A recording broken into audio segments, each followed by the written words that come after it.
Good evening, welcome to my laboratory. This is scoping the line. What I have here is my venerable old Fluke 83 multimeter. I've had this meter for many years. I don't even know how long, 20 years probably. It's been with me through thick and thin. It's not advertised as being a true RMS AC multimeter, but on a 60 Hertz sine wave it gives a true RMS reading. It's optimized at least that far.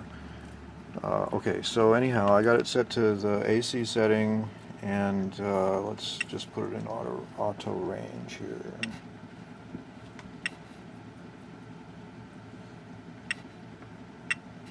Okay, so now it's in auto range, and it's just showing the leads, the millivolt leads. That's nonsense there. Okay. So what I'm going to do now is hook the black wire from the AC Fluke to the ground connect point of the oscilloscope. Okay, so now I've got the Fluke connected to the mains ground of the house through the chassis ground and line cord of the oscilloscope. Now I'm in the USA, as you probably can tell, so we have 120 volts AC at 60 Hertz here. Alright, so now I'm going to take the other end from the Fluke and hook it to my earth ground lead, which is this wire here. This goes past the dog and under the bed and out the window to a point underneath my air conditioner, window air conditioner out there, and it just rained yesterday, so the soil is quite moist. Okay, so here we go. I'm going to hook it up with one hand like that, and you see the Fluke instantly goes to 58.7 volts. Okay, remember that number, 58.7 volts AC solid, and let's see what frequency it's at. 60.03 Hertz. Okay, so 52.8 volts solid. Okay, so now let's turn the Fluke off and let's look at that signal with the oscilloscope. Okay, so sorry, here's the clip here, and I have a probe. Man, I got a bunch of things going, so it's getting kind of confusing around here, but I have a probe, a scope probe somewhere. Where is it?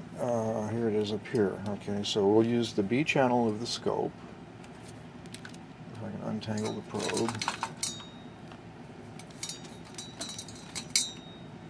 That's what happens when you do rehearsals. Okay, so I'm going to take the scope probe's ground lead and clip it to the scope ground, like that. And then we'll take the actual probe lead and clip it to the ground, or the earth ground again, with this clip here. I think I have to take the tip off. All right, don't eat that, Maggie. Okay. And then what? Okay, and then we'll switch the scope's trigger to line, ding, and that's what we see right there. Okay, so we see this pretty good sine wave. It's got some distortion to it. I wouldn't call that a perfect sine wave at all, but nevertheless, it's Maggie wants to play. It's a sine wave. Okay, so let's see what voltage it's at. So we're using a 10x attenuated probe, so we've got 50 volts per division, right? So looking at the, let me illuminate the gradical a little bit. All right. So looking at the gradical, come on, focus. There we go. Okay, so I will move that. Sorry about the focus. My camera does not like looking at this oscilloscope screen. Let me do it at a different time base. Maybe that'll help. Alright.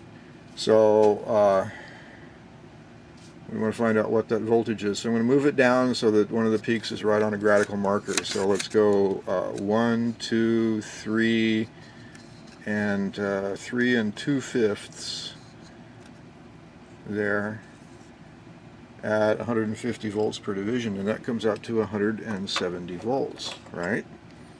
So let's take the calculator. Oops. Turn it on. And go 170 times, what was that number? You in the back there, that's right, 0.707 equals, wowzers. Okay, now what I'm wondering is, do I have a floating neutral condition? Do I have a line fault somewhere, or is this actually what is supposed to happen when you scope the outside earth ground? You get 170 volt peak to peak signal. Now it won't light an LED. It'll ruin a white LED, but it'll just barely make a green LED glow. I'm not going to demonstrate it because I don't want to ruin any more of my white LEDs. I only have one left that's not in use. Okay, so that's scoping the line using advanced technology and the venerable old Fluke. Oh, that's not a Fluke. That's a Fluke. If it works, it's a Fluke. Thank you.